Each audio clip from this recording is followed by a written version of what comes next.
Bienvenidos todos a la última clase del eje ambiente. La misma se denomina genotoxicidad, mutación, teratogénesis y carcinogénesis. ¿Qué es la genotoxicidad? Es la capacidad relativa de un agente de ocasionar daño en el material genético, originando efectos biológicos adversos. El daño inducido en el material genético incluye no solo al ADN, sino también a todos aquellos componentes celulares que se encuentran relacionados con la funcionalidad y comportamiento de los cromosomas dentro de la célula. Ejemplos de esto último son las proteínas que intervienen en la reparación, condensación y descondensación del ADN en los cromosomas u otras estructuras como el uso mitótico encargado de la distribución de los cromosomas durante la mitosis. Es decir, los agentes genotóxicos son mutágenos. Pareciera que estamos familiarizados con los mutantes, ya que aparecen en la tele. ¿Qué pasó con la canción? ¡Ay! Oigan, ¿qué está pasando? ¿De dónde sacaron esos hábitos? ¡Silencio! Hablas muy fuerte. No todos murieron en la explosión, Homero. Algunos solo mutamos horriblemente. ¿Son mutantes? No nos agrada esa palabra, Homero. Preferimos engendros o monstruos. Queremos una sociedad nueva y perfecta en la que los errores del pasado sean eliminados para siempre. Y ahora debes morir. Las películas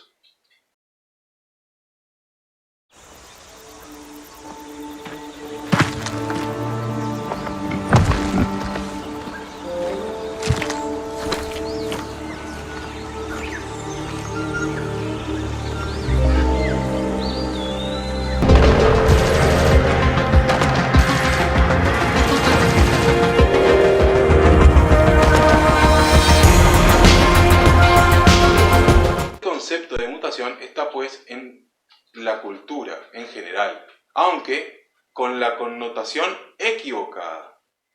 Las mutaciones tienen lugar en todo el genoma, incluyendo secuencias codificantes, eucromatina, o no codificantes, como la heterocromatina,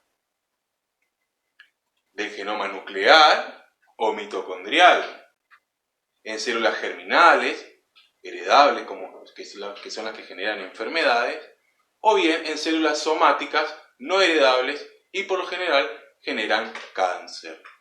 Por lo tanto, la mutación es, junto con la recombinación meiótica, la principal fuente de variabilidad genética en todo tipo de organismos, y su estudio nos permite el estudio de la evolución de las especies, la identidad genética de los individuos, alteraciones patológicas del genoma que son responsables de enfermedades, del diagnóstico prenatal o el tratamiento de enfermedades somáticas relacionadas con las mutaciones, como es el cáncer. Las mutaciones pueden ser espontáneas, es decir, aquellas que se generan por situaciones o agentes propios del ambiente intracelular, como por ejemplo los errores de replicación, la desaminación oxidativa de bases, o bien pueden ser inducidas por agentes genotóxicos, como hablamos recién, o mutágenos, ¿sí? Agentes genotóxicos o mutágenos.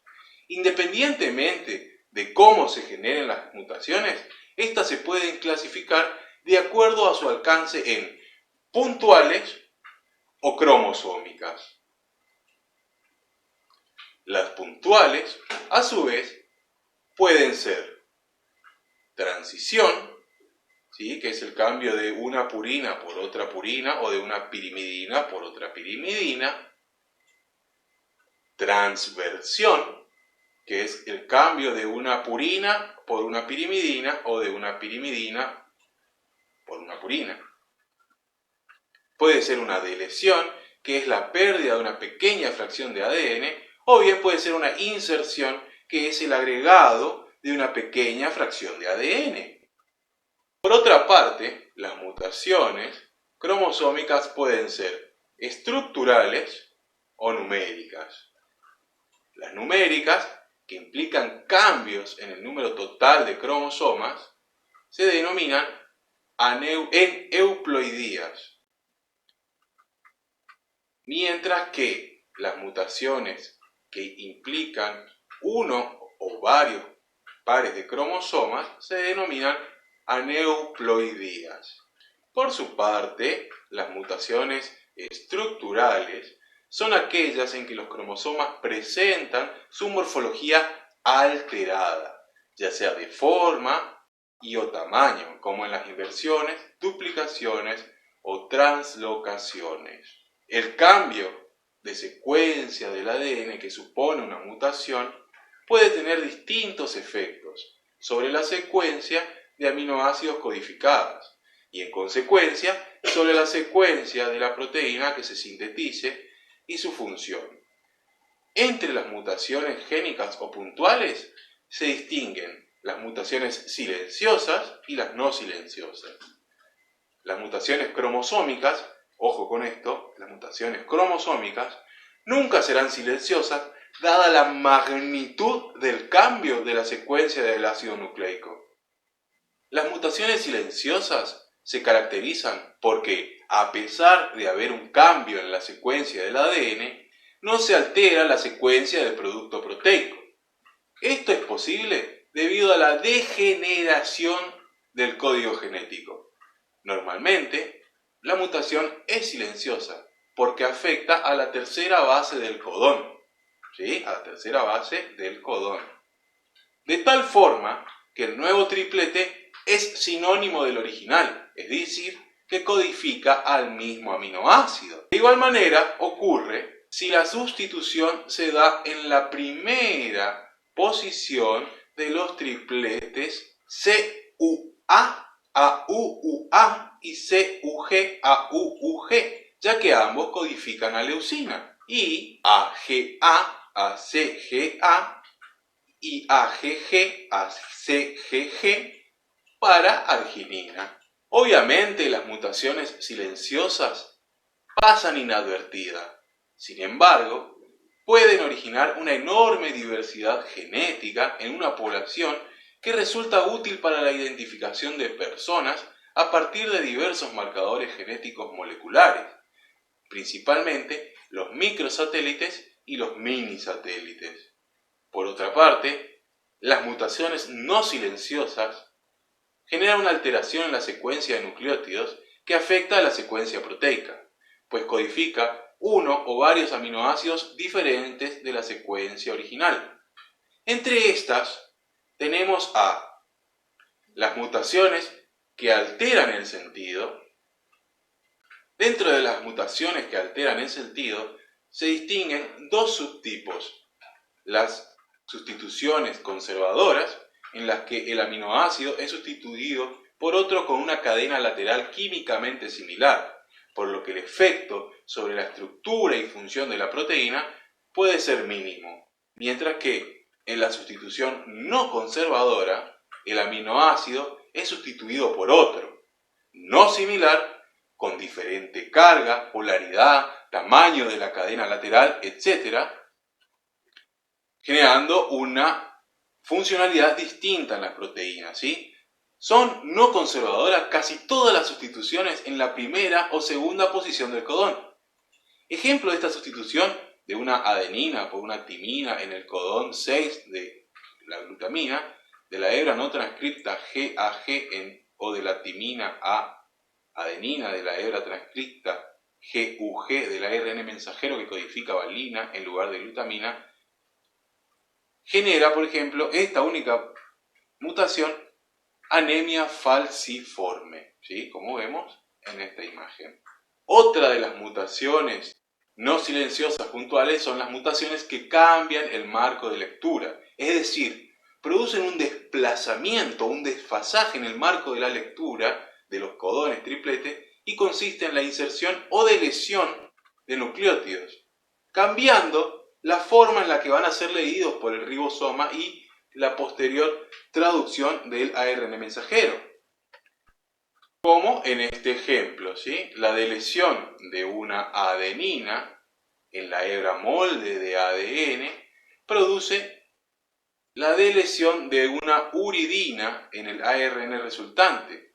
Esta sola mutación cambia toda la forma en la que será leído el ARN para su traducción.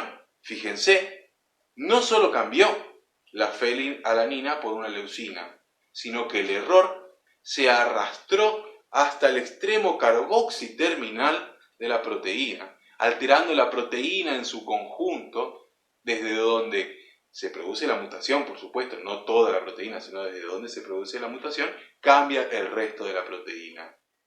Otro tipo de mutaciones puntuales, no silenciosas, son las mutaciones que no cambian el marco, que pueden ser la inserción o la deleción de 3 pares de bases en el ADN. Aunque añade o elimina un aminoácido a la proteína, no cambia el marco, por lo que el resto de la secuencia aminoácidica es normal. El efecto de estas mutaciones es, por tanto, mucho menor y puede no afectar a la función de la proteína.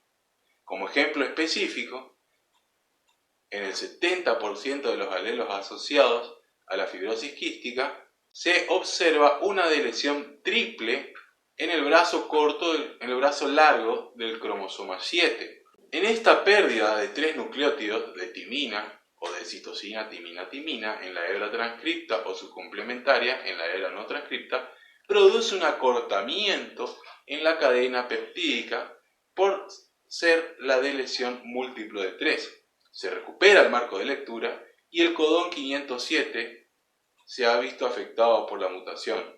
Pero, casualmente, debido a la degeneración del código, no se altera el aminoácido, ¿sí? Es AUC, cambia, se delesiona el codón y genera un AUU que también es isoleucina. Mientras que el codón 508 que codifica fenilalanina desaparece, por lo que la proteína pierde un aminoácido. Esta mutación se denomina alfa F508. Y finalmente, nos quedan todavía 2, tenemos a la mutación con terminación prematura de la proteína. Algunas mutaciones no afectan la secuencia de aminoácidos codificados, sino que la misma tiene como efecto la aparición de un codón de terminación, como, en este caso, la inserción de una uridina en el segundo triplete genera un codón UAA y como consecuencia se provoca el cese prematuro de la traducción de ARN mensajero y se obtiene una proteína cortada en su región carboxiterminal. Con frecuencia, esta alteración acelera la degradación intracelular de la proteína no funcional, ocasionando generalmente un efecto fenotípico muy evidente. Y ahora sí, finalmente, tenemos a las mutaciones con terminación retrasada. De la misma forma que una mutación puede provocar la aparición de un codón de terminación, también puede eliminar uno existente, sustituyéndolo por otro que codifica un aminoácido. Entonces, la proteína terminará mucho más adelante de lo que debería terminar. En este caso, vemos que una transición de una uridina por una adenina cambia el codón de stop por uno que codifica lisina y la proteína seguirá hasta que encuentre otro codón de stop. Las consecuencias fenotípicas son, en general, similares a las de terminación prematura. Respecto de las mutaciones cromosómicas, el efecto que produce en los fenotipos aberrantes se denomina efecto de dosis. Este puede resumirse como la proporcionalidad de la expresión de algunas funciones biológicas respecto al número de copias de un alelo presente en la célula.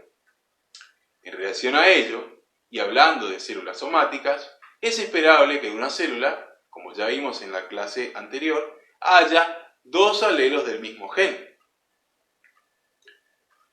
En este caso, la normalidad sería que el cromosoma materno, en el cromosoma materno, ¿no es cierto?, hay un alelo A y un alelo B, mayúscula, y de igual manera ocurre en el cromosoma paterno, ¿no es cierto? Hay un alelo grande, A grande, y un alelo B grande. En el caso que ocurra una trisomía, vemos, en este caso, una trisomía proveniente de un cromosoma paterno, que hay 3 copias del alelo, por lo que se producirá un fenotipo aberrante. De igual manera, si falta, ¿sí?, el cromosoma paterno, en este caso, vamos a tener una monosomía. También tendremos un fenotipo aberrante, aunque puede ser distinto del ocasionado por la falta o el exceso de estos genes, ¿no es cierto? En el caso de las deleciones, puede producirse una monosomía, pero no por la falta de todo un cromosoma, sino porque se borra, desaparece una región cromosómica. Como en este caso, vemos que la deleción ocurrió en la línea germinal del padre y faltan los alelos A y B correspondientes al cromosoma paterno. Sin embargo, el cromosoma se encuentra presente, ¿cierto? Si lo que ocurre es una duplicación, vamos a ver que la situación es similar a la de una trisomía. Vemos que, aunque hay 2 cromosomas, hay 3 copias del alelo B mayúscula, B grande, ¿sí?, presentes en el padre, es decir, que la mutación ocurrió en la línea germinal paterna. En ocasiones puede haber una duplicación de un segmento importante del cromosoma, pero esto se generó por una translocación, es decir, el traspaso de un fragmento de un cromosoma a otro, como en este caso durante la meiosis paterna en la línea germinal. Ahí vamos a ver que hay espermatozoides con una duplicación y otros con una deleción. Y finalmente hablaremos de las inversiones. En estos casos, aunque estén presentes 2 copias del alelo, el cambio en la orientación de la secuencia de ADN puede cambiar el marco de lectura del fragmento invertido, o bien la nueva configuración abarca el promotor y este fragmento nunca se transcribe. Ahora que comprendemos los efectos que pueden causar las mutaciones, especificaremos que éstas pueden ser inducidas, como ya dijimos al principio, y también afirmaremos que los agentes genotóxicos o mutágenos pueden ser químicos, físicos o biológicos. Entre los agentes mutagénicos químicos, vamos a decir que son aquellos que cambian químicamente las bases, con lo que causan errores del apareamiento. Entre estos tenemos a los agentes alquilantes, es decir, aquellos que agregan grupos alquilos, compuestos carbonados simples derivados de hidrocarburos, en los oxígenos o nitrógenos de las bases nitrogenadas. Así, las bases alquiladas evitan la síntesis del ADN y la transcripción. Cuando las enzimas de reparación tratan de revertir esta situación, lo que hacen es terminar fragmentando el ADN. O bien, puede producir apareamientos incorrectos, como por ejemplo las guaninas alquiladas se aparean con timinas, lo que en última instancia termina corriendo el marco de lectura en alguna de las 2 hebras. Además de los agentes alquilantes, tenemos a los agentes intercalantes. Estos insertan entre los pares de bases apilados del ADN algunas moléculas y distorsionan la estructura helicoidal, provocando el desplazamiento del marco de lectura. Mientras que otros agentes bifuncionales establecen enlaces cruzados entre las bases de una misma hebra o de hebras opuestas, como por ejemplo el naranja de acridina. Entre los agentes químicos también se encuentran los metales pesados, como el plomo, el mercurio o el cadmio. El plomo, en el interior celular, es afín a los compuestos nitrogenados y por lo tanto puede interactuar con el ADN, produciendo ciertas alteraciones en los genes de expresión enzimática y de actividad proteica. De igual manera que el plomo puede originar estrés oxidativo que incrementa el daño en el material genético. Este metal, adicionalmente, ocasiona cambios en el número cromosómico celular, ¿sí? Es decir, genera mutaciones cromosómicas numéricas. También genera fragmentos acéntricos, es decir, porciones cromosómicas sin centrómeros. ¿Cómo?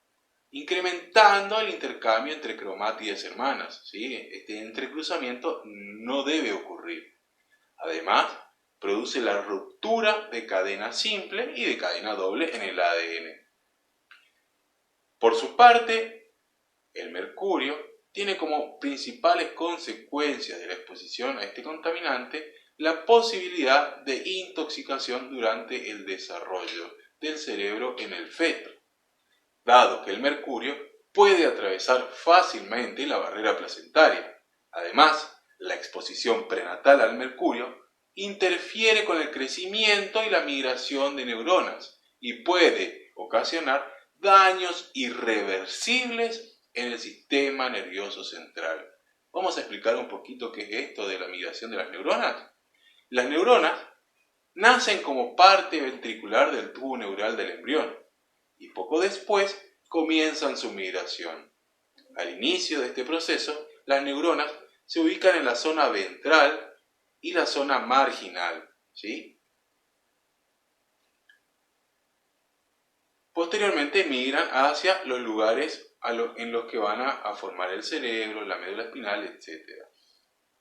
Por su parte, el cadmio regula la expresión del gen AEG1, cuya proteína codificada podría ser importante para el desarrollo de un tumor, la progresión y metástasis a través del factor de necrosis tumoral kappa beta en las células de cáncer de mama. Una vez había hablado sobre los agentes químicos mutagénicos, vamos a hablar de los agentes físicos, ¿sí? Entre estos se encuentran las radiaciones ionizantes y las radiaciones no ionizantes. Las radiaciones ionizantes se ponen en contacto con los átomos y moléculas nucleofílicas y le arrancan electrones, de modo que las moléculas ionizadas son incapaces de cumplir con sus funciones normales. Los efectos biológicos de las radiaciones están íntimamente relacionados con el tipo de radiación, con la dosis, la cantidad absorbida, lo cual se traduce en el número de panes de iones generados por la exposición. Los minerales radioactivos constituyen la fuente principal de radiaciones naturales, ionizantes por supuesto, y entre ellos los más importantes son el potasio 40 y el uranio 238. Las radiaciones ionizantes también son artificiales, ¿sí? Producto de las diversas actividades humanas, entre las que se incluyen los resultados de ensayos nucleares,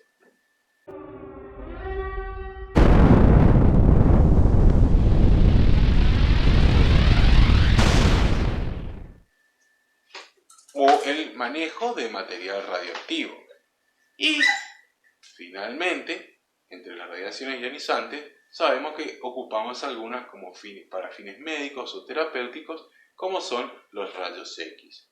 Entre las anomalías más frecuentes que se inducen al irradiar experimentalmente a embriones in útero está la microcefalia, las cataratas, la hidrocefalia, y además se puede producir determinados cánceres, de los cuales el más frecuente suele ser la leucemia, cuando hay una exposición a altas dosis. Cuando hablamos de las radiaciones no ionizantes, son aquellas que tienen longitudes de onda 100 a 1000 veces mayores que las ionizantes.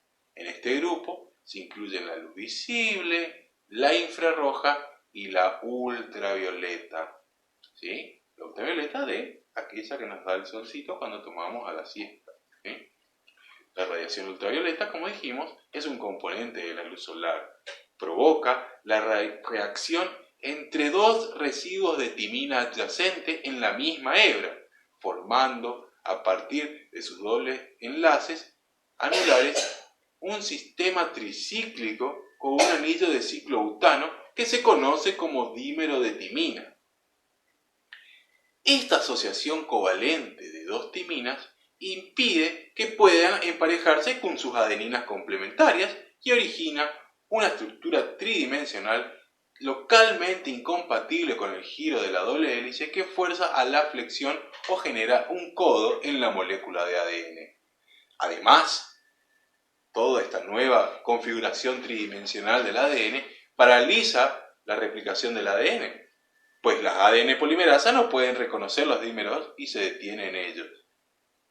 Por su parte, la radiación ultravioleta también origina otra reacción entre timinas adyacentes con la formación de dímeros diferentes llamados fotoproductos, en los que el enlace aparece entre el carbono 6 de una timina y el carbono 4 de la timina adyacente.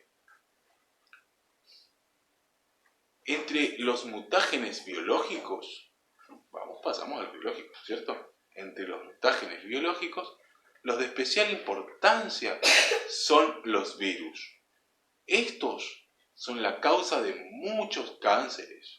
Y así tenemos a los virus de ADN, como por ejemplo el virus de Epstein-Barr, que se asocia con el linfoma de Burkitt, el carcinoma nasofaríngeo y linfoepitelioma. También tenemos al virus de la hepatitis B, que está relacionado con el hepatocarcinoma, o bien varios virus, el virus herpes simple de tipo 2 y varios virus del papilomavirus humano que están implicados en el desarrollo de cáncer de cuello de útero. Sin embargo, también existen los virus de ARN, como el virus de HTLV, Human T-Cell Leukemia Virus, que produce leucemia, como bien lo dice su nombre, ¿sí? En el siguiente video vamos a ver cómo actúan los virus incorporando su material genético al material de la célula y replicando su ADN de esta manera. ¿Lo vemos?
Se insertan en el genoma y luego, cuando enzimas de restricción cortan el ADN viral, estos pueden producir inserciones o deleciones, ya sea inserciones del propio genoma del virus o deleciones cuando se van el genoma del virus, activando protoncogenes cuando estos quedan cerca de uno de estos lugares donde se corta el ADN en el genoma de la célula, ¿sí? Una vez visto todos los mutágenos y la forma en que actúan, nos toca hablar de la teratogénesis, que es la capacidad de generar defectos morfológicos, bioquímicos y funcionales durante el desarrollo embrionario. En esta imagen vemos que la capacidad de generar estos defectos varía de acuerdo al periodo crítico durante el cual se producen las deformaciones congénitas en diferentes órganos, aparatos y sistemas. Por ejemplo, durante las semanas 3 a 6, agentes teratogénicos tienen mayor probabilidad de generar defectos en el corazón y todo el sistema cardíaco. ¿sí? Según el tipo de alteración histológica, las teratogénesis se consideran aplasias, hipoplasias e hiperplasias, también displasias. Y en general aluden a las alteraciones de distinta intensidad de la proliferación celular durante el desarrollo embrionario.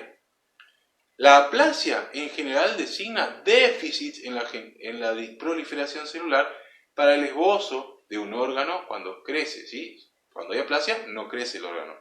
Como por ejemplo la aplasia de cutis congénita, ¿sí? Que es una condición caracterizada por la ausencia congénita de áreas de piel en zonas localizadas, siendo el cuero cabelludo la más frecuente, como vemos aquí, ¿sí? Mientras que la hipoplasia designa déficits en la proliferación con deficiente crecimiento de un órgano. Por ejemplo, la hipoplasia del esmalte dental. Y el término hiperplasia indica la situación opuesta, ¿sí? Con un crecimiento en exceso, como por ejemplo en la hiperplasia suprarrenal congénita. Por su parte, la displasia alude a alteraciones histogenéticas que modifican la organización de un tejido. Pueden alterar la forma y o función de uno o más órganos. Suelen deberse a defectos en un único gen. Por ejemplo, la acondroplasia, que es una forma de enanismo, o la disostosis cleidiocranial, ¿sí? Que es un trastorno que involucra el desarrollo anormal de los huesos del cráneo y el área de la clavícula. Y finalmente, hablaremos de la carcinogénesis. ¿Qué es la carcinogénesis? Es la capacidad de agentes mutágenos de generar enfermedades que tienen en común un crecimiento celular desordenado y una colonización tisular, es decir, la metástasis.